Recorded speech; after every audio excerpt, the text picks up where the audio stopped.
Welcome to Soulful Space. I'm Alyssa. And I'm Shy, and today we're talking about mental health and relationships and dating.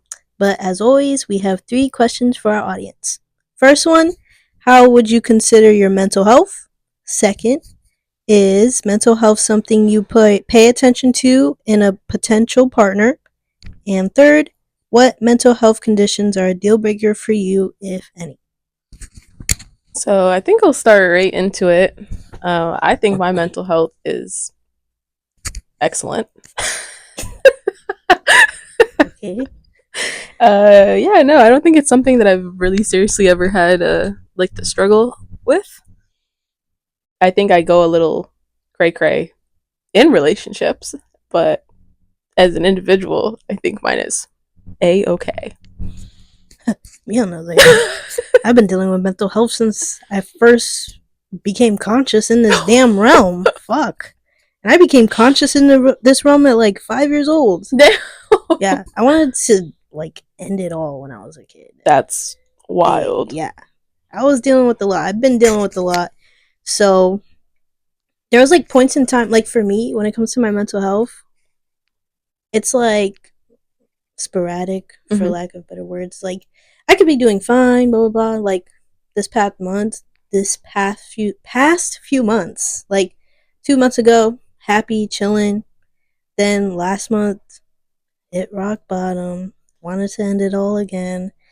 And like now, for the past like week or two, I've been chilling again. So I think it comes with what I'm dealing with personally, like my life, finances, relationships, and dating.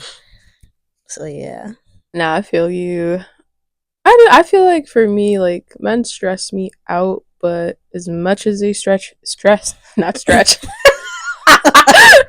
as much as they stress me out, like I always just remain faithful. Like, okay, he's just not the one for me at this point in my life, and then that's like that hope that the better one will come keeps me pushing. Like, you know what? Forget him for treating me that way, or forgiving myself for allowing him to treat me that way, and then just continue like to lean on God, give it to God for when men, like stress me out. Yeah. Yeah, I'm starting to kind of do that too, like, the whole letting go thing, because it only causes more like depression and stuff, especially for me being someone that wants to give their love openly and stuff. I think that's more of another reason why my mental health crashes, because I have so much love to give since I didn't receive too much of it. So when I put my all into something and it goes not the way that I hoped for, It's a very, I feel you, because it's like your dopamine releases. You're like, yes, finally someone to like experience life with or do things with. And this is probably our dilemma as women, anyways. Is like we think these things about a guy we like, and he might not be on the same page. So I know exactly what you mean, because me as well. I have a lot of love to give, man, and it's like when I finally meet a guy that I actually like, which is not often, and you start envisioning like the future, and then that doesn't happen. It is like a crash and burn, literally. like a burn to coal. Yeah. Yeah, the coal becomes ash. Correct. Yeah, it's like a hard crash and burn. Literally. So yeah, that's like, yeah, I've been dealing with it a lot. Like I've had suicidal thoughts before, stuff like that, attempted.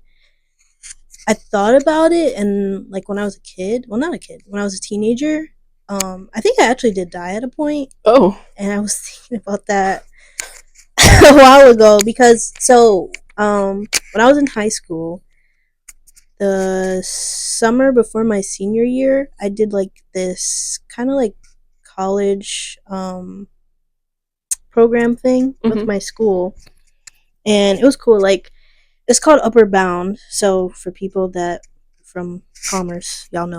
But so we went to UMass Amherst, and we stayed there for like, I think like a month. Oh wow. Or more. It's a long time. Yeah, it was wild.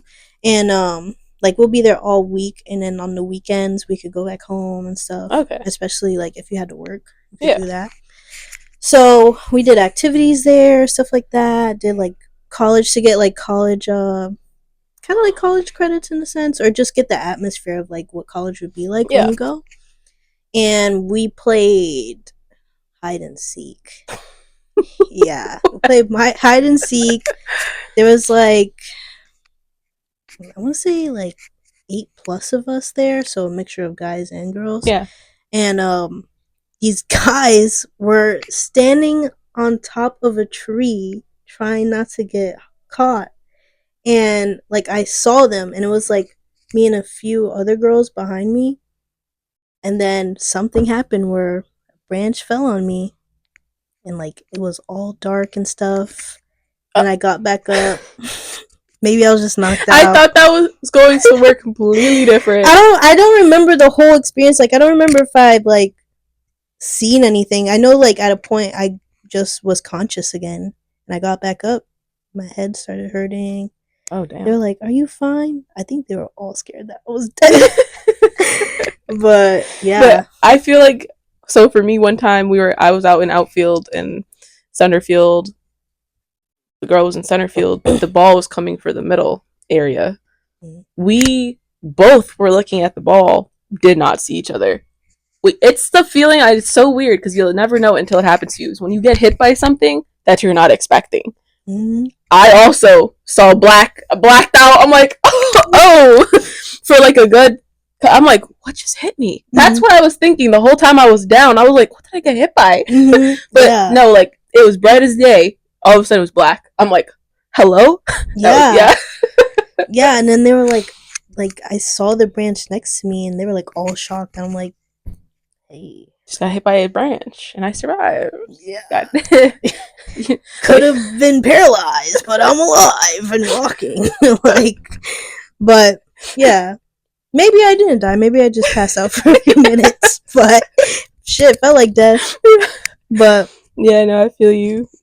Yeah, I feel like that plays a part too. Like when you have, obviously it plays a part because when you have suicidal thoughts, it's like, even if you have thoughts of like me, I haven't smoked in like 9 years consistently, and now all of a sudden I want to smoke again because I've been dealing with stuff. It's like a coping mechanism. Yeah, basically. I definitely get sometimes I'd be driving home after work, like I could really go for a blunt. That's what I could go for. Yeah. You know, instead of that's what's gonna keep me alive. Yeah, I do think for me, like the depression and all those things, from my point of view, for looking for like a man, is a red flag. It's not something for me as a woman who I feel like I don't have those experiences in my life this far. I don't think I'd want to have a man who's going through those things, trying to be my man, because like how can you be my man if you are struggling with these things as an individual? And that's no shade to people who experience it, but two people who experience it collectively may be better for each other, because it's like I don't know if I have the understandingness that someone would need in a relationship going through those battles, like as an individual. I don't know if that's like cold-hearted of me to say, but it's just like it's one thing if you experience it later in life as someone you've been living your life with. But like off rip, if I'm seeing these in a man that I'm like trying to see if it would be a potential partner, I would be like, sorry brother, you have things you got to work on, leave me out of it. Yeah, I think that's fair enough where it comes to a point of healing. Especially, so I had this conversation with my friend earlier, like me and her have been doing the healing, and like we've met guys that potentially haven't done the healing on themselves after their past relationship. So that's another reason why we're like not succeeding with them. Even though I'm a firm believer of like, if you're healing and I'm healing, we could come collectively and heal together and just love harder and deeper and stuff, you know? So I feel like when someone's not doing the work either, it's another thing to hurt your mental. Yeah. Because now you have to pick up the pieces that were left And I dealt with that in my past relationships, and also I was not healed either. So I feel like that's another reason why things ended, because I didn't start healing until like now.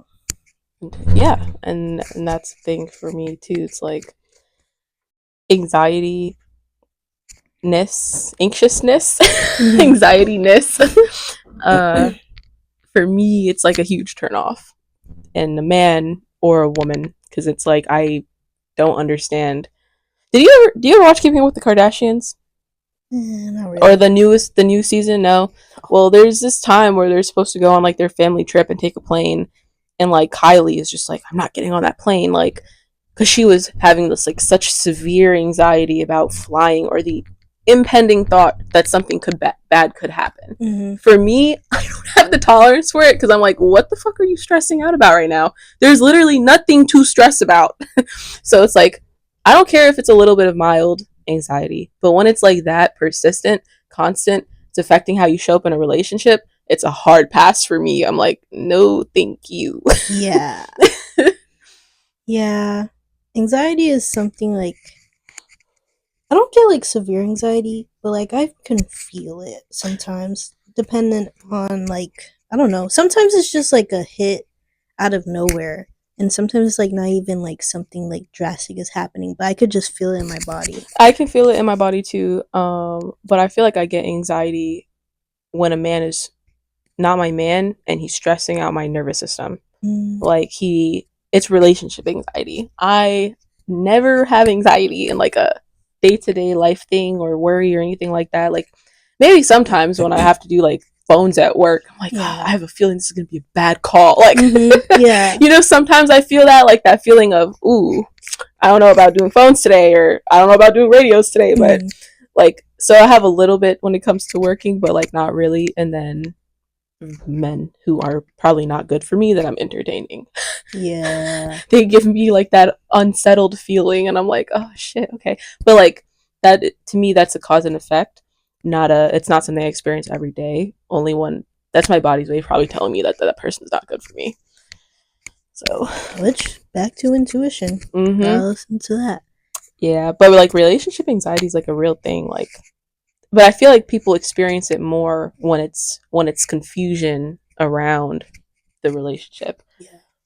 Now, to me, I think it's even more of a turnoff if you are in a relationship with somebody. I'm just specifically about women, because I hear it from men.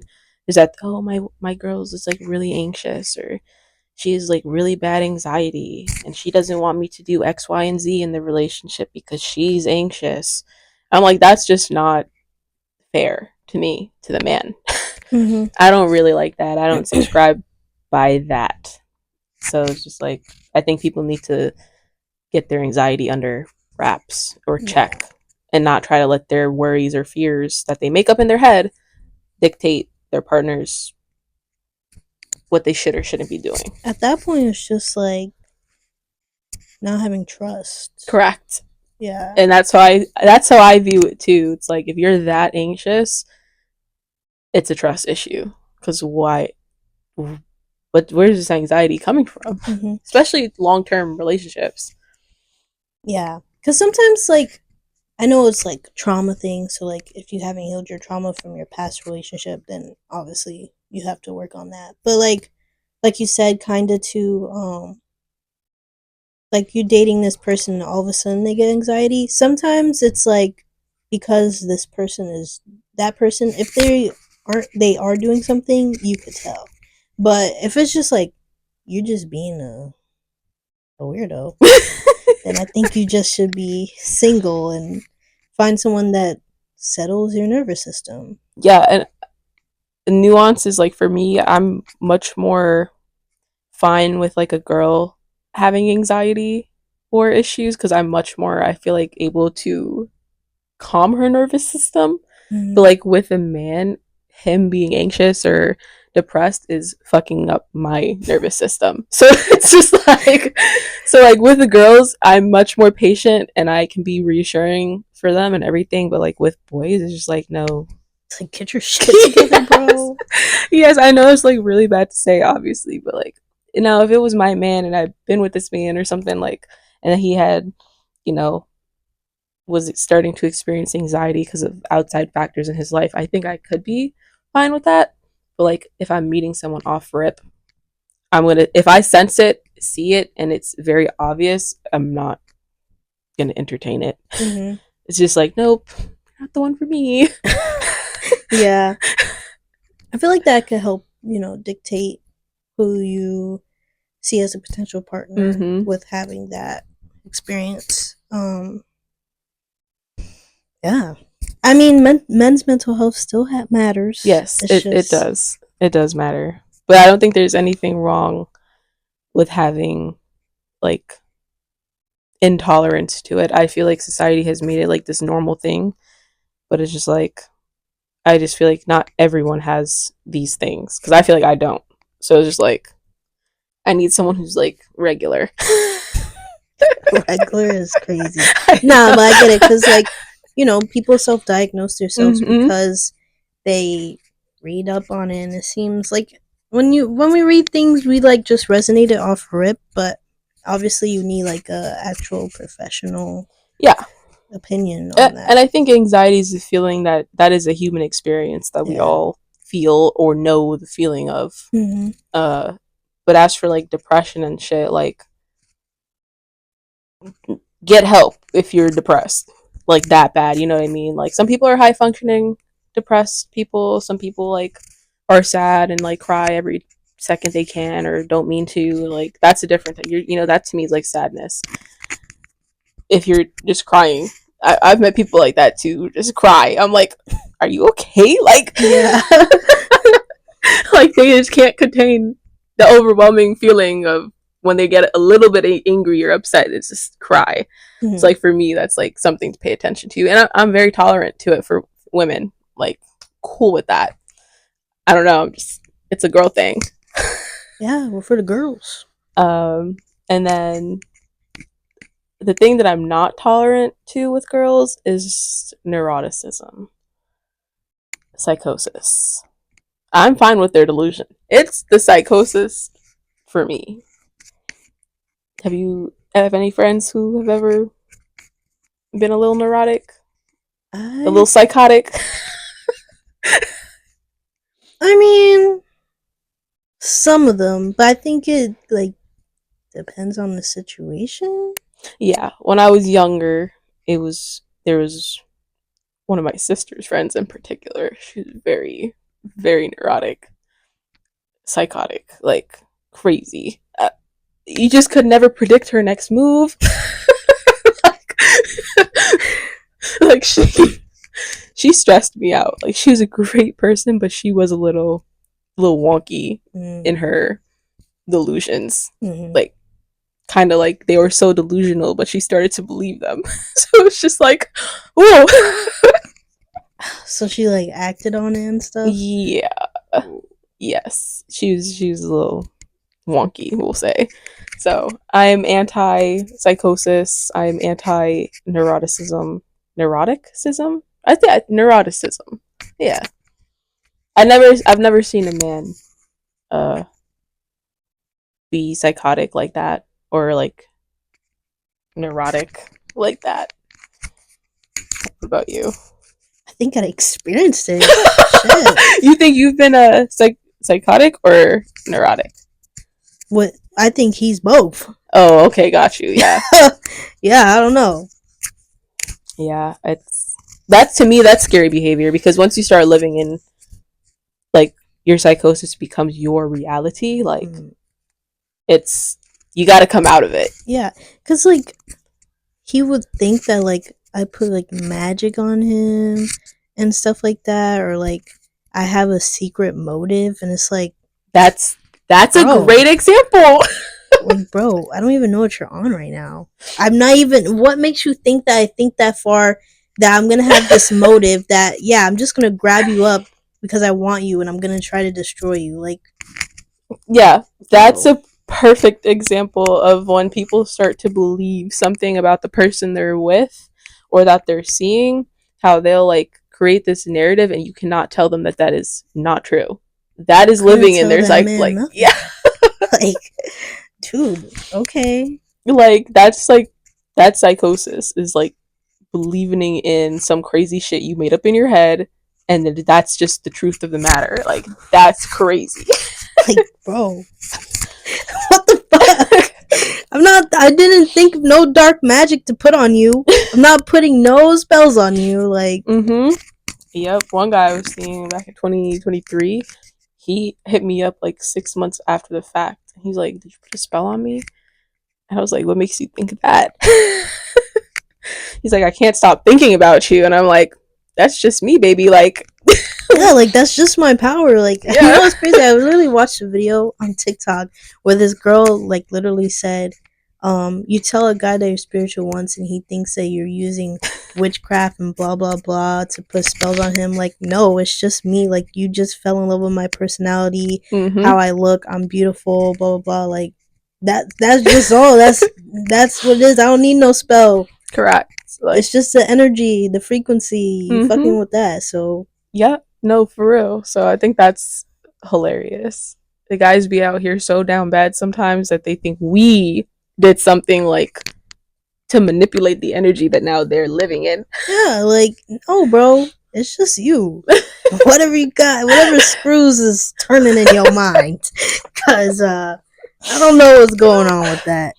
Yeah. But yeah, I wouldn't say, like, let's say someone experienced those types of delusions in the past all before me and they didn't tell me about it, or they've like experienced like crippling anxiety or crippling depression, but they got through it and I did not know about it, I think I'd be fine seeing them as a potential dating partner. Now, if they start, telling me these things and then they worry about it happening again, then that's something I have to take into account. But when I really do love a man or something, or really like a man, I pick my battles, and I think I'd be fine supporting him through his down badness during future possibilities of that happening again. Mm-hmm. But I do think that is something for me to be aware of with a man that I like or am dealing with. Because, people do tell you things without telling you things. It's like the guy I was seeing last summer. We went back to 2023, back to 2024. Really liked him. But it was definitely a situationship I was fine being in because he was moving to Atlanta. Mm-hmm. We were great friends before, from the summer before. Good friends that summer. Like, it was a vibe. Really enjoyed his company. I really started to like look up to him, admire him, but he did not see that for himself. I think he was very like not happy with where he was in life, and it was definitely affecting how he was showing up with me. It's like, yes, I can sense this, but I'm still trying to give you the benefit of the doubt because I do like you. Yeah. But he just couldn't get out of his own head and accept like trying to be more for me. I truly felt like he thought he wasn't good enough to be like with me because he didn't have much going on. He had a lot going on, but it didn't amount to anything at that point in time. Mm-hmm. You know what I mean? Like, he wasn't making a lot of money. Like, it's like, bro, I don't care. I just like you. Yeah.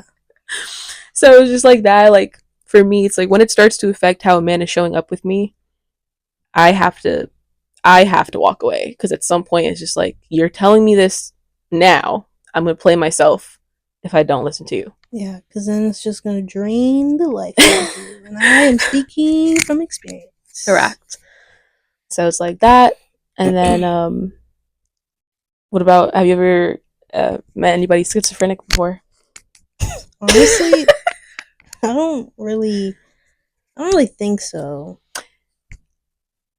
I have. Like, I know people who have been diagnosed with schizophrenia at 26, if not younger. A couple people actually who are younger than me, older than me, and I deal with one every night at work.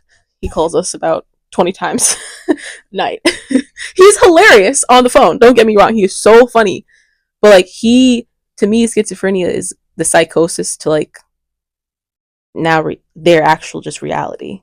Because they hear things and they think certain things, people are out to get them, X, Y, and Z, and it's just like, I could not be with the schizophrenia schizophrenic person. Yeah. I couldn't do it. uh, maybe if they were diagnosed after our life together. After our life together. Towards the end. Yeah, it's a no for me. Like if they take their meds and stuff, like they're fine. But when they don't, mm-mm. Yeah, it's a no. Yeah, I don't think I ever met someone that's schizophrenic. It's weird because one time I met a girl out in the lobby at my job. I thought she was just an amped up person, but I do think she was either having a manic state or she's actually schizophrenia because she is, we call an EDP, emotionally disturbed person. So nice way of calling them.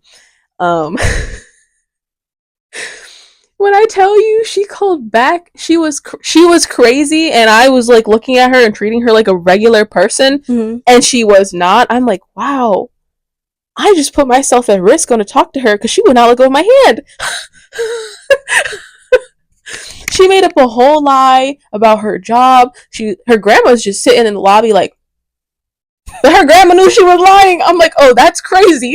Why wouldn't she say anything? I know. She's like, yeah, I don't have a job because and I just bought a Rolex. It was like $7,000. Like whole story, her job, X, Y, and Z, and I'm just here eating it up. Like, oh yeah, okay. No, it was fake. I'm like, that's my bad. I didn't recognize an EDP because I don't talk to them like that. Yeah.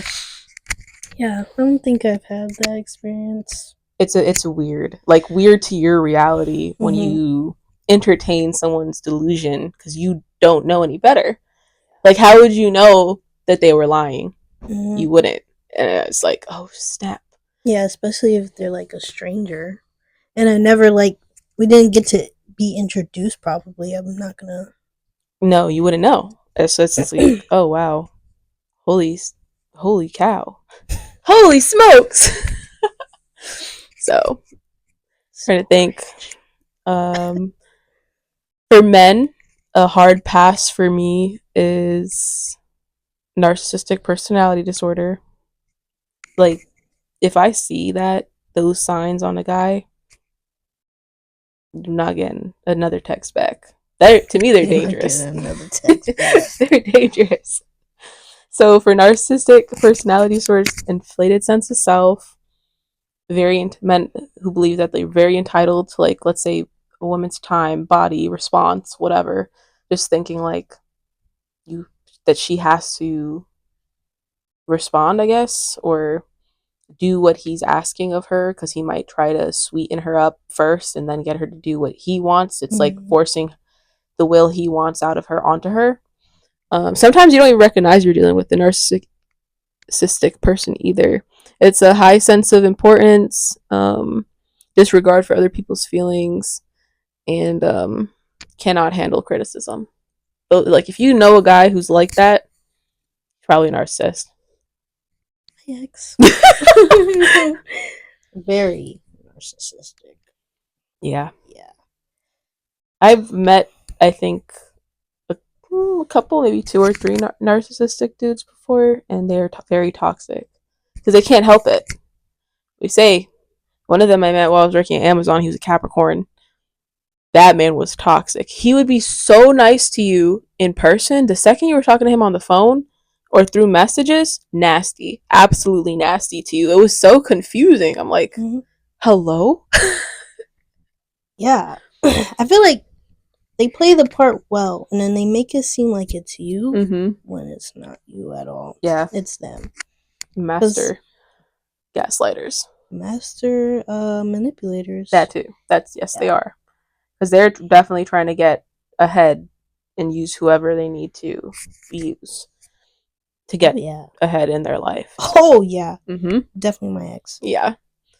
But he would make it seem like, oh, tell me if you're not feeling right about anything or that this is the wrong decision, blah, blah, blah. And I'm just like, bro, like, yeah, you're fine, but now you keep doing the same fucking thing. Over. It's like over and over. It's like, bro. I can't, I think we talked about this before, like, he would get mad at me because I have an attitude of something that he did. Yeah. Like, what? Yeah, I hate when guys. I think that's a trait of them. Is like they do some stupid, dumb fuck shit. You get mad at them for doing said fuck shit, and now they're mad at you for getting mad at them for what they did. It's like, bro, I wouldn't be mad if you didn't take the action. Correct. Or said whatever you said. Like, yeah, I don't think I could be with someone who is a narcissistic, and it's like their whole personality. Like they're entitled, they can't apologize. Like the last guy I was seeing who's a Virgo could not take accountability, would not apologize for being disrespectful. Very just, I don't know if he was going through like other stuff mentally, he probably was, but I don't know if I would classify him as like a narcissistic person, but he definitely had some work to do. He's toxic. yeah. My ex would tell me, like, if I had an attitude, that I should be the one to take accountability for it and say sorry. I'm just like, bro. That's crazy. Yeah. What the fuck do I need to say sorry for because I have an attitude? I mean, okay. Yeah, it's like, no, I'm not going to apologize. Cause, yeah, no, maybe he wasn't narcissistic. Oh, he had a little bit of that. Yeah. Yours definitely. I don't know about my past Virgo guy, but he definitely had some big red flags in the regard of accountability, being disrespectful, and not apologizing. Like what he said was absolute fact. And then there's one more thing. Oh, what about like alcoholism and drug abuse? I feel like that plays into a man's mental health because it's affecting his brain. Well, my ex was a big weed smoker. I mean, he would start to drink too, and I think that also did not help. And like being someone that used to smoke weed, I don't really care too much if people smoke, but it's like it comes to a point where it's like too excessive. Like yes. You're literally selling your Xbox to get weed. That's crazy. That's next level. That's a $300 Xbox to pay like $60 for some weed. That's yeah. See, you're fiending now. Yeah. So for me, alcoholism in a man is a huge red flag because to me, alcohol is poison. It's gonna affect your sperm count, your dick game, your testosterone, how you're navigating your life. So for me, if I see a guy who drinks a lot, is drinking every night, it's a hard pass for me. It's poison. So you're bad energy off rip if you drink every single night. Mm-hmm. Even with weed too, it lowers their sperm count too. So unless they like actually stop for a while, they can't have kids. Yes. Yeah. It's like makes sense why I've never, yeah, had any myself. Same. Because the dudes I used to deal with, they were smoking hella weed or drinking alcohol, so you bad. Yeah, also thankful because I wouldn't want them to be my baby daddy. Yeah, that too. So I don't think it's like a bad look. Like one time I pulled up on this guy, he was Sagittarius. The chemistry between us was like wild. Okay, like we could sit in the car for 2 hours and literally just make out, and it was like we fucked, but we never fucked. Like the energy, 10 out of 10. Like he was fire. I don't know what it was. It was like really, I want to say magnetic. However, that's the issue with chemistry is you ignore everything else. So like, mind you, we had like just literally met eyes in Amazon. We looked at each other, and from that moment, I didn't even try to get to know this man. It was like, oh, you want to go sit out in my car with me? And instant. Yeah, it was literally instantaneous. And then over a couple times sitting out in my car, this man had his license suspended and he had a CDL also suspended, driving under the influence. Big red flag. I pulled up on him. This man done drink this much of a bottle by himself. I'm like, oh, of course he's a fucking alcoholic. Of course he is. Yeah, it was a hard. After that night, I never talked to that man again. Yo, I pulled up on him. I was there for less than 10 minutes, and I was out. I'm less like, than 10 minutes. I was scared. I was like, nope. But like, sometimes like it's hard to tell what people are going through or what battles they're facing when you're talking to them at a sober state of mind. They seem like a cool person, and they probably really are, but then you see them like under the influence, and it's like, ooh, this is really a problem for them. You know what I mean? I don't want to pull up to you and you reek of alcohol. Yeah. Like, gross. Mm-hmm. I feel like it's good to have the communal meetings and stuff like that with each other to figure those things out. Because I even made a list of like traits in a man that I would like to have when I have my partner. And definitely, like, I don't mind if you drink, but like if we go to a restaurant and you want to get a drink, okay, yeah, but it's not like something where you're drinking 24/7. Like, I don't, or partying every weekend, getting blackout drunk on both days or 3 days out of the week. Like, to me, that's just, it's too much. Alcohol, when you drink it, stays in your system for 5 days to fully get out of your system. So for me, like, I drink alcohol 2 times this year. One drink on my birthday, that was literally nothing, it didn't affect me. But then I drank like 3 drinks one night, and I went with my sister, and I feel like I felt the effects of the alcohol because I am working out so much for days after the fact, not just physically but mentally too. So it definitely can put your brain like in a fog, or it's going to affect your frame of thought. That's why people become alcoholics, because they need it to now function. So it's just like, I feel you. I like a list of good qualities in a man. Yeah. But, and like smoking, like I said, I don't like people that smoke cigarettes. Ooh. That's disgusting. Yeah. Smoke a bogey? Yeah. If you smoke weed, hey, you smoke weed, but like, I can't hear you say, oh, I need weed to eat and blah, blah, blah. If you gotta do all that, yeah, just, you get in the boot. You're dependent on it. My ex probably used to smoke like a quarter a day if he had the money to afford it and do so. Correct. He could smoke $70 worth of weed in one day, if not more. Like, if he had it, he was smoking it. Like, he was the type of guy with weed where he'd buy weed every single day.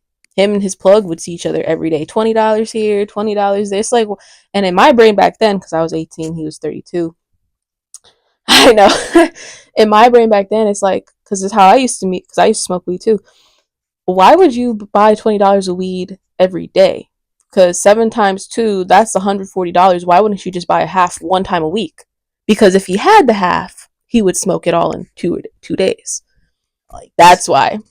So we moved differently in that regard, because for me, I would be baked after a third of a comb. Like, I didn't need 6 L's a day. I needed 1. Yeah.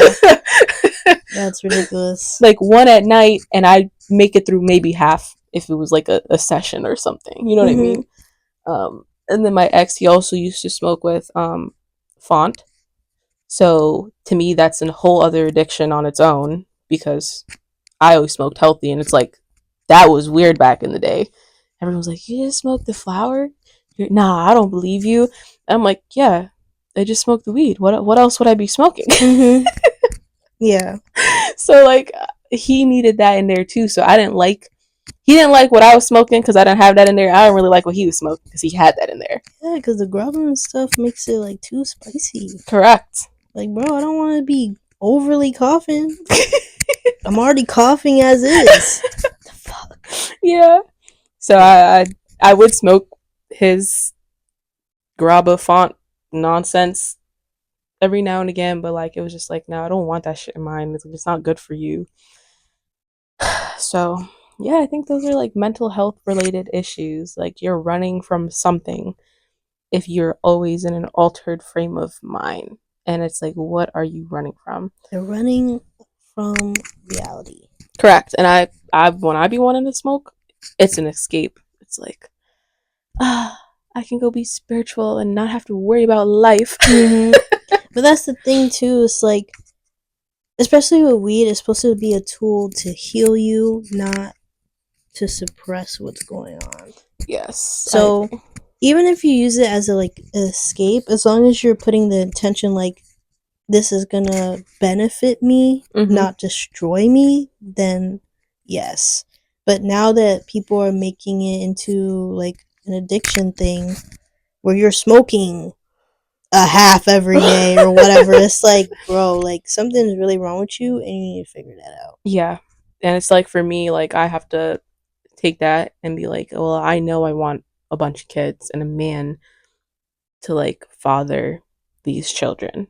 And it's not to say that a guy can't smoke a bunch of weed and be a good dad, but I do feel like it's affecting some aspect of his personal life. And I wouldn't want my man having that around our kids, always being high around our kids, them being exposed to it or the possibility of finding it. Like, that's where I'm moving from a future wife and mother frame of mind as well. So I have to pay attention to those things. Yeah, that makes a lot of sense. Mm-hmm. I didn't think about it too far like that, but that makes more sense because, like I said, I don't mind if a guy smokes like once or two, but yeah, or if it's like recreational or with his friends. Yeah. But as someone that doesn't smoke anymore like that, I would probably prefer someone that also doesn't smoke. Me too. So then we know, and like you can always have these conversations together with your partner too, but I don't know. I also, my stepdad right now, he's an alcoholic and he drinks a lot. Yeah. But my mom talks to him and like he has cut down a lot, but I still feel like, and he's been through a lot of stuff. So understandable, but it does come to a point like, dude, you gotta chill the fuck out. Correct. And I work at a police department. I'll say 7.5 out of 10 times when the people are having a domestic alcohol or drugs are involved in some capacity. So for me, it's just like, hey, I'd rather have a sober domestic than we're under the influence of something domestic. If there was to be one, you know what I mean? Because now you're really not thinking about what you're doing. You know what I mean? Like, imagine getting your ass whooped by a man who's drunk. It's like, can you even be mad at him? Because he's drunk. Does he know what he's doing? Is he blacked out right now? Like, it's really hard to have that balance when drugs and alcohol are affecting how someone's showing up in a relationship. It's a crazy thing when someone says, "Oh, I need to smoke weed to deal with you." That's crazy. I've been told that. That's wild, but to me, that statement is like them projecting onto you. Because it's obviously whatever they're unable to deal with within themselves, where they're like, I need to smoke weed to deal with you. It's like, how about you just leave me alone then and go smoke weed somewhere else? You know, it's always that the general outcome is, could have just left me alone. Correct. Anyone who says they have to do something because of you is a cop out for their bad actions and behaviors. Literally. And if I'm telling you to leave, bro, get up and leave. This man talking about, oh, I'll leave when I feel I'm ready to do so. Like, you already saying that you're ready to do so. Get up and go. Correct. Like, you don't have to stay here. Yeah, and I don't. That's weirdo shit. Like, that's the one thing about me. Strong personality over here. Like, if I'm not content somewhere, if I don't like something, I will get up and leave. I don't care if that makes someone else uncomfortable or they look at me different. Bro, if I can't find a parking spot, I'm not going. I'm going back home. I didn't want to be outside anyway, really. Yeah, no, literally. I think parking anxiety is a real thing because it's like, yo, I'm going to this event. Where am I gonna park? Literally, me. Like, if it's a paid parking lot or whatever, okay. But like, I'd be going to people's, like, if they have, like, say at their house or something, there's no parking, like, what am I here for? Let me just cancel. No, literally. Because that's ridiculous. Especially, like, or even places that are, like, certain events and they have limited parking. So where am I supposed to park? Because now I have to park somewhere farther than the event and then probably walk. I'm by myself. Plus, like, are you parking your car somewhere where it could get, like, hit? You know what I mean? Like, or someone's gonna steal your shit? Like, that's what I think about when I'm pulling up these places. I'm like, ooh, like, I know I'm in the middle of the hood right now. Y'all better not touch my car. No, literally, like, it's ridiculous. But yeah. Yeah, I can't think of a. I mean, baseline. I don't think really men have these issues as much as women. Borderline personality disorder, Mm, BP, bipolar. I mean, men definitely have that. I wouldn't want a man who's dead bipolar. No, no shade to people who have it. bipolar. It's a no for me. And then what else? Oh, multiple personalities, which I think is BPD. I think those are all hard no's for me. Yeah. Yeah. I wouldn't. I would like to have the conversation to see, like, get to know them Mm-hmm. more, to see, and like, I feel like those are general things that you could ask someone, like, oh, How's your mental health? yeah, Are like, you diagnosed with anything? mm-hmm. I don't think I would ask a man that. Like, but I think some stuff does just end up showing itself, even if a person is clinically diagnosed with anything we've talked about or not. At some point, if you are sound in your mind to a certain extent, like let's say you might have anxiety or depression, doesn't mean you can't see reality of other people around you. Mm-hmm. um I do think those things typically end up showing themselves sooner or later if it's undiagnosed. You'll know if a guy's like bipolar. You it's same with the woman. Like one day they're on the cloud nine and the next day the next 3 days they're in the bedroom crying, can't get up, leaving. You know what I mean? Like you can see when someone's like not really at a base of normal, Mm-hmm. in air quotes normal, because that's subjective. But Yeah. I mean, for me personally, like, I be getting like depressed and stuff, but I still get up and go. which is good. I Yeah. I do think television, some TV shows can do a good job of showing like depression, because people can be depressed and still function fine in their life. It's not necessarily affecting their future prospects, but then there's the next level of depression where you can't take a shower, you can't get out of bed, you can't go to work or keep a job. That level of depression definitely needs help. You know what I mean? Um, I don't think I could do an anorexic man. I don't think I'd ever talk to him, a man who was that skinny. But like, if he had that much anxiety around food and eating, I don't think I'd want that responsibility of if he ever got back to that point where he's not eating. Because then it's like, what am I supposed to do? Mm-hmm. Um, that's something like in your mind that's not connecting. Like, it's the way you can control what you put into your body, or the one thing you might feel like you have control over in your life. And it's just like, for me, I love men because they deal with these problems with women so often. Yeah. Like, men, we thank you. You guys are so strong. Like, they be dealing with us for real. And I'm like, ooh, okay. Yeah. Uh, Well, I feel like, nah, we deal with each other. Like, there is some women that stick by men with mental health. I mean, I tried my best to stick with my ex, but we just weren't a good match. And it's mm-hmm. like, I didn't really think too much to use it like against him. But knowing and the experience that I have now, I would rather someone, like, obviously don't be normal, but at least someone that's normal enough, Yeah.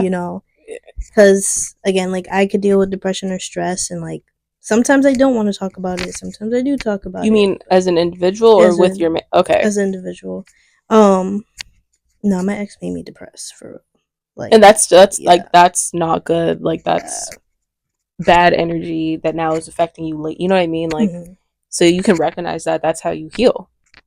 And it doesn't help when, like, it turns into a big thing. Like, of course, in relationships, it's not 100% perfect. You're gonna have disagreements, but it comes to a thing where it's like more draining, or like, Mm-hmm. now I'm sitting back and thinking about a lot and thinking, like, I'm in like this potential state to like just end it all because of this person. And I feel like because of his whatever he got going on, it was getting put onto me because of the energy transference. Yeah, and it's more like, well, he thinks it's me, but like I could. I'm a Cancer. They say Cancers are manipulative. I could manipulate a situation, but accountability. We like to hear it. Yeah, but like at times, it really like I really wasn't doing anything, and since he like drained me so much, there would be days where like my happiness is gone. Like, of course I'm not happy. You're mad at me because I'm not happy. Well, here's the result, bro. So it's like I can't change if nothing else is changing within this. Mm-hmm. Like one person in a relationship, especially long term, cannot be the only person growing, right? In my one and only past relationship many moons ago, I felt like I outgrew him. I mean, I was 18, he was 32, so I had so much more exponential growth ahead of me. 32, you should be at a set point in your life, and he wasn't. So it was just like after a certain point in time, I just felt like he was the same person, literally, that he was when I met him, when I left him. He wasn't in any better spot. He just, I'm gonna be a producer, X, Y, and Z. Great guy, but he was like just living in that very delusional reality. Like when I met him, oh, where are you going to be in 5 years? On a yacht, big time producer. Now he's pushing 40. You think he's in any different spot in his life? Not really. So it's just like much love to my ex. Great person. But it was just like I outgrew him. And he's just, you're 32. You're not going to change if you haven't this far. So it's just like, yeah, that's the thing too. Like a lot of people, what I don't like is when people say, "Oh, date someone younger because of this, and that. Date someone older because of this, and that." And it's like it doesn't matter the age really, because men are still gonna be dumb. Yeah, and men only change if they want to. I think our fathers are great examples of that. Like my dad, love him, but he has not changed. You know what I mean? Like my ex, great guy, but he did not want to change. And me, I am self aware. I take accountability. So it's like I want to change because I actually like a person or a man or want to be different for them or have the future that I desire. I'm going to change. Mm-hmm. But I feel like women are usually the ones doing the changing to appease their man. But sometimes a man will change when he meets the right person, which sucks. Unfortunately. And sometimes too it's like because we showed them how like so many things, they now implement that in their change behavior with their new relationship, and it's like, bro, this is what I've been asking for you to do and you just could not do it for me, which that's when it sucks. But it's like at this point, happy for you, I guess. More power to you. Did you see that video on Instagram or wherever now that she was like, every man that I've ever been with married the next girl he was with? So she's out here literally, she's single. Every dude she was ever with, the next relationship he got into, he married that girl.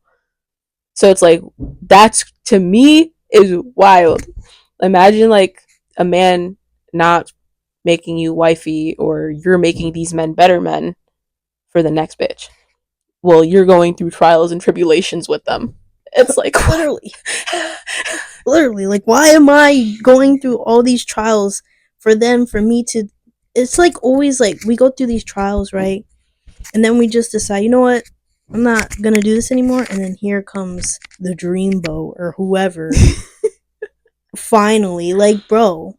Sometimes it's for someone that it comes within a month, it comes within a year, it comes within more, and it's just like, why do I have to do all this bullshit while this guy is all happy and shit? Like, it makes no sense. I think that definitely plays too into the relationship is always up to the man.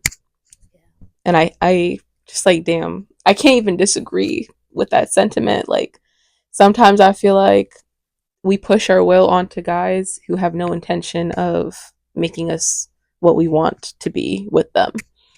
And it's ultimately up to them. They literally set the tone. Yeah, they set the tone for the whole relationship. So it's just like, dang.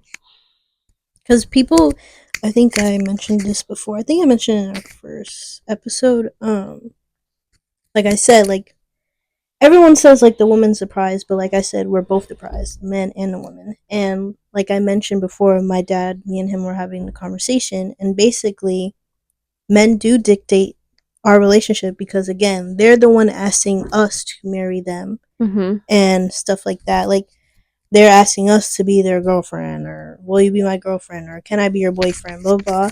So it's like, yeah, women, of course, we're the prize because whatever, it's like just we're supposed to be with a man. But if a man is the one buying the ring and all that, it's really ultimately like their decision at the end of the day. Because once they know, they know. And I think for us as women too, we know when we wouldn't marry a man or take a man seriously. So it's a very interesting dynamic, for sure. But yeah, I'm waiting for the guy who knows what he wants, makes it clear what he wants, and locks down what he wants. That's what I'm waiting for. Because it's like I'm done trying to pursue a man or chase a man. It's like, no. Ew. Why would we do that? Like, no. He can chase us. Men back in like what, the 1800s, they were courting us. That's literally what they do. They don't do that anymore, and that's okay. But I'm a hopeless romantic that whoever I end up with, he's gonna make it very clear that he wants me. That's how I'm feeling, because tired of. I am grateful for the experiences I have with certain men, because it opens my eyes to show me like there is a few more things that I need to heal, but I am capable of being like the good woman I know I am. Me too. So yeah, it might not be this person that I really want so bad, but it's gonna be the person that wants me when we meet. So. Or the person who is the best fit for you overall, emotionally, physically, financially, you know. I don't know, like I feel like if I pick somebody and they pick me, then it's meant to be, and I could care less about who I wanted in the past. Obviously it's a want, not a necessity. So not a need. So I'll take whoever. Well, obviously I have to find them attractive. I think attraction is very important. Attraction is important, and I know some people say like you have to date outside of your type and stuff like that, which I've tried. I've tried dating within my type, without not in my type, and at this point I'm just like, again, if you want me, you better bark like you want it. Show me that you do, because I've not tried outside of my type. I've entertained it when I was younger for fun. And I work with a lot of like really good men, like as individuals and as partners to their woman, Hispanic, white. But I don't know, like, I don't know. I think my greatest like worry is like dating outside of my type, or like, you know, my chocolate men, is just like culture, and is this a first for you? Like it's a first for me. It's one thing if I'm their type, right? I know a couple of guys who like mixed girls or tan girls who are white, but then it's like, have you dated a girl who looks like me? And I don't know why that thought is like so overwhelming for me, because it's just like, my nipples ain't pink. My nipples ain't pink. It's crazy. So I'm just like, I don't know. That is valid. It is kind of like a scary thought. Like for me, it's more so like, have you dated bigger women, like that curvy women and stuff like that? Like, yeah, I play the race thing too, but is my body type the type that you like? Because if it's not, then just go to what you like. That is what I think about as well. So it's like, if I'm dating a white boy and he's only dated skinny white girls, I'm just like, what are we doing here? You know what I mean? So it's like, part of me wouldn't want to know or ask, but and I'd have to move with the what is the word, confidence that he likes this. But then it's like, I don't know, it's like deep in my mind I'm like, I wonder if he's dated girls like me before. Yeah. Yeah, so I don't know. I don't think I could do the I would try, maybe, if God presented me with someone who seemed interested in me first, that I found attractive. But other than that, I don't think I could. I don't think I could. Yeah. We all have our preferences. Yeah. But yeah. What else ties into mental health in relationships? You have emotional men and women. Men's mental health matters. Yeah, I feel like obviously in relationships, women, we are the most emotional being, but men are still emotional in a point. Sometimes men can be more emotional than women. I feel like they hide their emotions a lot, so when they do like come to the surface with like a woman they've been with or like love, it can be a lot for us to handle because we're not used to seeing that side of them. Mm-hmm.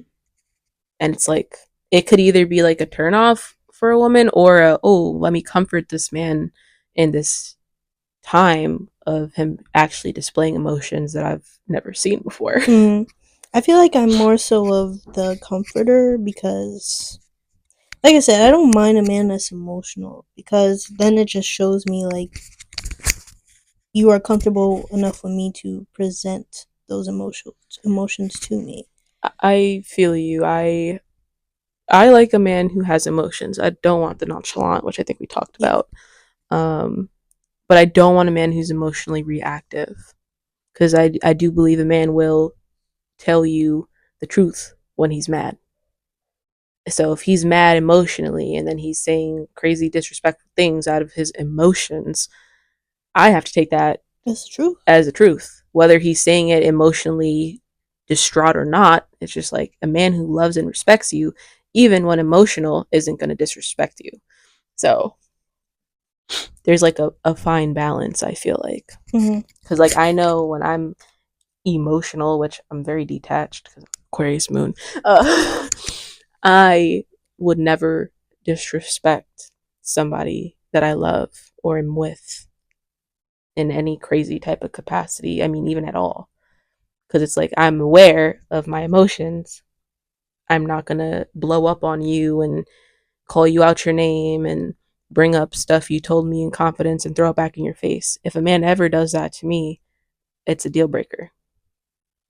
I'm all set because I would never do that. To me, that's like blackmail. You're throwing something back in my face that you shouldn't even be saying. Yeah, I've had those things happen to me, and I have resulted into doing that, but it's more so like, because you're coming at me, now I'm gonna come at you and take it down lower. See, and that's And the emotional reactivity for me is a huge red flag. I'm like, no. But I can cut back and just like chill out because there's been times where like, yeah, that was me, and then there's times where it's like, I don't want to do this. Like, yeah, why are we doing this? It doesn't feel good because because I could take the bar really low to hell. So the hell is crazy. Leave me alone. Like, I could crash out like crazy, but I choose not to crash out because no one will like me if I crash out. Yeah, I mean, even with my ex, I knew I fell out of love with him and stopped liking him when I started talking to him crazy. And I was doing it because he would never like let me leave. Like I was the avoidant and he was like the golden retriever. I am chasing you. You can say you want to leave me, but I know you're not serious, and he would not let me go. So I started talking to him crazy trying to like get him to leave me. That was toxic. Yeah, I started to know that I was falling out of love with my ex when he wasn't validating how I felt, because he would just say like, "Oh, this is stupid," blah blah blah. Like, okay, but at least I'm talking to you about it, and that's not something that someone wants to hear, whether you think it's stupid or not. I'm coming to you, telling you how I feel, and you're just like, okay. My ex was the same way. Who the fuck would want to? Now I don't want to talk to you about how I feel. Yeah. And then you get mad because I'm not telling you how I feel. Well, either I get belittled or I just shut the fuck up. Oh, lose.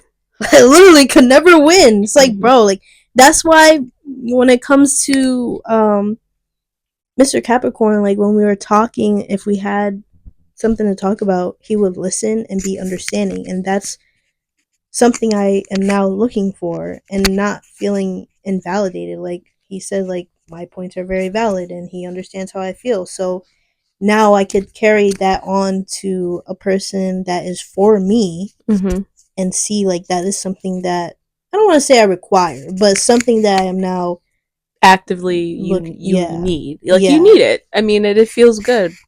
Like, that was one thing I feel you, because with my ex, Virgo, could never have a serious conversation with him. I would try to bring something to his attention, and he would just crack a joke. Yo. Like, bro, what? So it's like anytime I asked him to do something differently or change, he just never could, to the point where I sounded like a broken record, and he was annoyed. And it was the throwing it back, well, you're not giving me any time to change. But I've been waiting 2 years for you to change. I don't even know who I am from the beginning. Like, what? Yeah. Okay, so be someone new that's, like, good. Yeah. At least. It just baffled my mind, like, to the point where it's like, it's disrespectful. Like, one of my biggest issues with my ex is he could never be on time. And he would never let me know he was going to be late. That's like, my friends think I'm so anal with time, but it's literally like a trauma response from dealing with my ex. I would be upstairs waiting, sitting looking out my window for 2 hours. Like, where's this man who said he would be here at this time? Correct. At that point. Correct. And that was like an everyday thing. So when I would bring this to his attention and ask him, like, can you be on time? Can you let me know if you're going to be late? Just can never be on time. That was like probably the biggest issue for me in our relationship. I'm like, you're disrespecting me at this point. So for me, like, then you try to bring it up to him and you're not giving me an opportunity to change. So it's like, all right, I'm just going to ghost your ass and watch you find out. Because how am I not giving you opportunity? Dude, you don't want to work, but I'm telling you, like, I need help. Well, you have to be patient and blah, blah, blah. Like, I've been patient enough, bro. Yep. What the fuck you mean? That's what he would say to me too. You got to be patient. And it's like, how patient? How? You're literally wasting my time. I'm literally waiting for you. The door's opened and you're not here 15 minutes after the fact, 30 minutes after the fact. How patient do you want me to be? Correct. Like, I'm not going to be patient for the next 8 years. Correct. I think you can be patient with a man for maybe the first 8 weeks. After the 8 weeks of bringing an issue to his attention that he is doing and he is not fixing it, I will never, like, that's why I'm so big on walking away. Because with my ex, he was like that from the jump. And that was to my own demise. It's like, oh, I really like this guy. But he showed me who he was and I ignored it. Mm-hmm. So it was like, ooh, okay. It'd be better. Yeah. Young. Yeah. We're young, dumb. It's okay. We have more life to live and experience. But, yeah. Also take into account when a person shows you that they don't want you, just believe them. Correct. That's a big one. Just believe it. Because this guy, it was like subtle things. Capricorn? And then when I sit back, I'm like, you really did not like me. For real. That was me as well. And that's what I've been battling with, like, during this Mercury retrograde, is that man did not like me. And I felt it and I ignored it because I really liked him. And it's like, wow. Because they made us feel good. Like, okay, you're not my ex, you're doing these things that I've been asking for, but you're still not doing enough.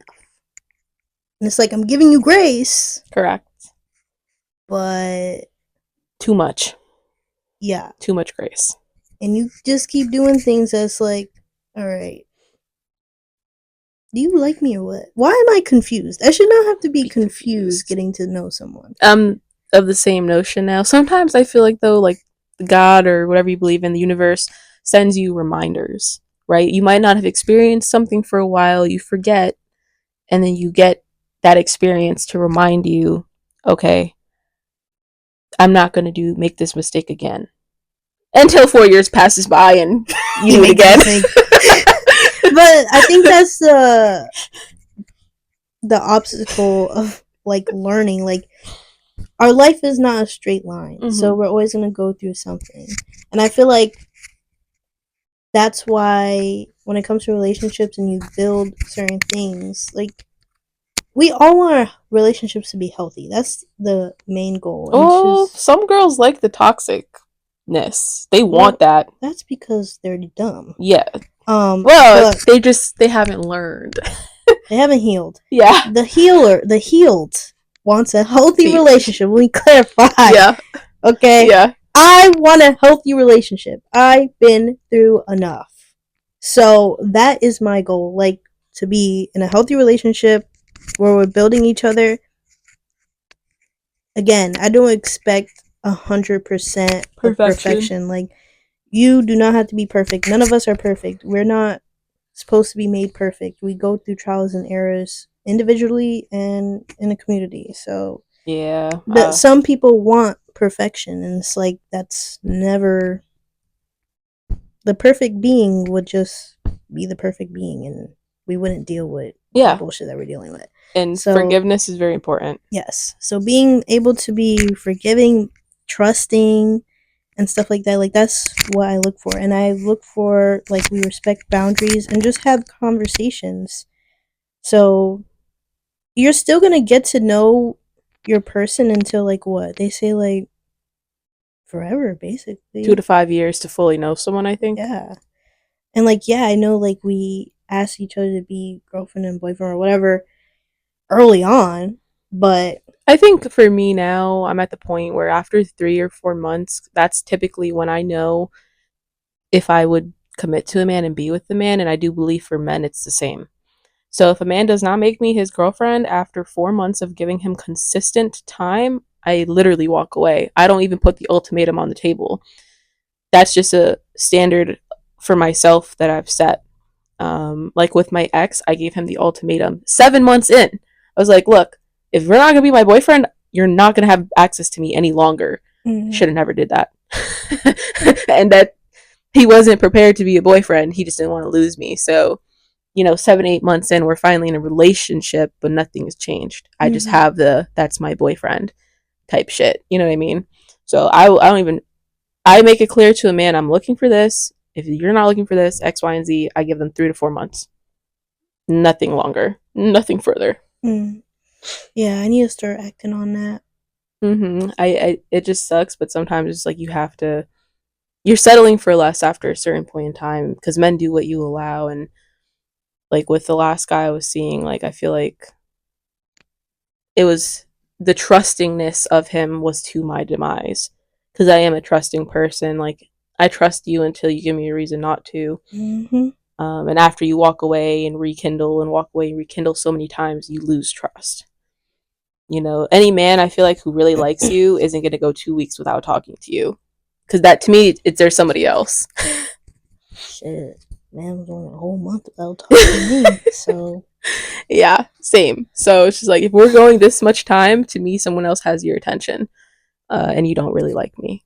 So why did I accept that? I also feel like, yeah, I know that we set, like, kind of like this timeline too. But I believe, like, once you know, you know. Me too. So I feel like that's why I also said, like, some people, like, they get asked out within 2 weeks or whatever. I don't see that as, like, a negative. I know some people do because that's, like, too quick. I feel like saying I love you is really crazy. I usually let the man say it first, but typically I know when I love a man. I don't want to say I'm terrified to say I love you first, because obviously there's always the what if they don't feel the same way. But out of the guys who have told me that they love me, I love them back, whether it's my man or just as a person. I'm not saying it first. I ended up telling one of my friends I love them, and then I felt weird after. I was like, wait, why did I say that? Well, for me, with girls, I don't care. I love a girl. Oh, okay. It was a dude. Yeah. Okay. Yeah. I was like, wait. I sat back and I was like, wait, why did I say that out loud? Yeah. They didn't say anything back either. So I was just like, oh. Yeah. So I feel you. It's awkward. Mm-hmm. And it's like, when's the right time? Because it sucks when you do love someone, but you like don't know if you can tell them. But like once you rip the band-aid off and you both love each other, it's really nice. Yeah. Like, I know my friends have love for me, but like, you know how dudes are. They never want to say it. It's just like, just say it. Just say it, bro. Just say it. We all love each other. Like Mr. Virgo one time, he was all like, "You make me want to say I love you," but it's like, does that mean you love me or what? Like, is it just a feeling you're feeling because I'm doing X, Y, and Z so good, or like, what do you mean by that? Mm-hmm. And I was like, I didn't really know how to like take that. It was more of a, because I felt the same way, but like also we just met, so it's just like you got to move with caution, because it's like I don't want to say this and then it ends, because that's how our relationship was on and off. So it's just like, I know when I love a man for real. Yeah, I know when I love someone, but yeah, I ain't no. I don't. Like, I love you, but I ain't saying it until I know that you love me too. I think that's something that the man needs to take lead on with, because I guarantee you, most times if he loves her and she's a genuine person, not like a hoe out here playing everyone, she probably feels the same way back. And I think for me, after like 4 months, I typically know if I love somebody. So me, it's like a little bit shorter, but what about for you? 2 weeks? Nah. Okay. Maybe like a month or two. A month or two, okay. Yeah, I mean, most of them, like my girlfriends who have like men or have been in long-term relationships, have literally said like the man asked to be with them, like lock her down within the first 2 to 4 months. Typically, all my friends who have a man has never been longer than that, unless it is like they were friends when they were younger and they got back together, but they've known each other this long. You know what I mean? Like, so it's just like, dang, what the fuck am I doing wrong? Yeah, like, hello? I think my issue is nowadays, I think I scare men by how I speak about the future that I want for myself. I think that's what it is. I think it's too much pressure. And they just like the idea of you. Like, this guy, he would tell me, he would like ask me, like, where do I see myself or stuff like that. And then he said, oh, like, I like that you know what you want to do and stuff like that. But that's about it. Like, you just like the idea of the things that I can do and who I am, and but what you don't work towards. Yeah, but you don't actually like me. And a lot of guys too that I feel like I've put too much pressure on, or just by how I speak, a lot of them don't have a vision for themselves a year from today. Mm-hmm. You know what I mean? They don't have an idea of where they see themselves 2 years, 5 years down the line. And it's like, okay, that's fine as long as you have a plan for whatever it is currently you're working towards. Mm-hmm. And a lot of them, some of them do have a plan, others don't. And I think that my Taurus placements of stability and responsibility and having a vision scares them because they might not have one. Yeah. And I feel like sometimes, like, you could, instead of being scared, you could just see as motivation to then make your plan. Yeah. And I feel like, see, emotional guys get, like, you don't have to be weird about it. And I feel like it just makes them retreat more. But it's like, why are you retreating? You should see that as something that's like inspirational. I agree, and I think I do inspire like a lot of the men that I've dealt with these past 2 years. But to the point where it's like, for me, after 3 or 4 months of dealing with them, I do walk away, and some of them come, most of them come back like asking like months after the fact, like, oh, let's go on a date now. Oh, now you want to date me? Now you want? It's too late, buddy. I don't give second chances. Mm-hmm. You know what I mean? Yeah. So it's like sometimes it's a little too late, too sorry. There's a saying, but too much, too late, or something. It's just now it's like I've moved on from you mentally. You don't have my mind anymore because you had the opportunity. I was looking up to you with googly eyes, and you disappointed. So it's like, no, I don't want to go on a date with you 2 months after I ended things with you. It's like, no. Too late, buddy. You lost your spot. Mm-hmm. So yeah, the only other thing I have on our mental health related list is autism. See, I don't really. Would you, if someone was slightly autistic, is that a deal breaker for you? Because I feel like it's not a deal breaker for me. Not really, because we all have a little bit of the tizzy. A touch of the tizzy? But yeah, like, I got vocal stems, I do things randomly. Yeah, like, if you don't like it, hey, someone else will, I guess. I'll randomly dance out of nowhere. I'd be doing it to my parents and my brother. Like, I'll do certain things. Or I'll be like, I watch a lot of TikTok. So a lot of people that watch TikTok know about the vocal stem videos, or like when it comes to like SpongeBob. If you watch SpongeBob a lot, and then all of a sudden I'm saying a random SpongeBob line and you don't get it, hey, that's a little bit of the tism there. Yo, touching the tizzy. Yeah. I think for me, I probably for some would have a touch of the tizzy because I am very anal and particular. You saw my notebook. I'll write the same thing 10 times because it has to be perfect, like in my plan of the day. So like there is every little like quirks that people have. Like you know, I think I'm fine with a man who would be like slightly autistic if he could, you know, make me laugh and do everything that I liked. Yeah, sometimes I act like ditzy around people. Like, I know, like, sometimes I say certain things and it's like, I don't know why I said that. Or like, I do it to like test people sometimes and they don't catch on. So yeah, I know what you mean. Yeah. So I feel you. I'm cool with the guy who's slightly autistic. Not a problem. Even if he's ADHD, but can get his things done in his own fashion, and that's in a way that I'm cool with. I'm fine with that. Like those types of things aren't like a huge focus for me or deal breaker for me, as long as like if we need to have a conversation, his attention can be on our conversation for whatever it is until, you know, whatever. So I don't think that's necessarily a deal breaker for me. Yeah. Yeah. I don't really think too much about it. Yeah. I just don't like when people use stuff or say like, "Oh, I have ADHD," as an excuse to not get what they need to get done.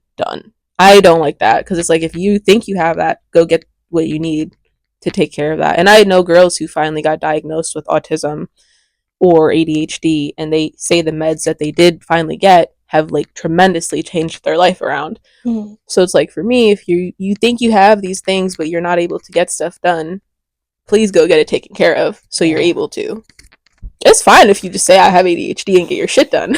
It's another now if you can't focus, you can't get your work done, you're letting it hinder and affect your life. I think people need to be more proactive if they do think they have these things to get it tested or checked. Yeah, you can't be, I don't want to say lazy, but for lack of better words, like a lot of people are lazy and they don't want to change, or they don't want to better themselves. And you like really have to want it, because even if it's not like romantic, like your platonic friends don't always want to be around you because you're not not bettering yourself. Correct. You're not working on yourself. Or you're self-sabotaging relationships, other things or aspects of your life, and it's just like, don't come talking to me about this when you doing this. You know what I mean? Like, I don't like that because we're too grown. It's not like we're 18 anymore. Yeah. If you ain't gonna listen, then you get the boot. Correct. So I think those are all our mental related topics in dating and relationships. Yeah, I can't really think of any others. So if you guys have any that we didn't touch upon that you have experiences with or think are valid, you know, or again answer the questions in the comments or in our link in our bio, we have like a little form that you can fill out if you have any stories or comments, questions, concerns. Yeah, or if you disagree with anything, please let us know. Yeah. If you agree to disagree or disagree just in general on certain things or disagree on certain things, yep, let us know. We're here to chat. Mm-hmm. Yeah, that's it for today. Bye, guys. See you next time.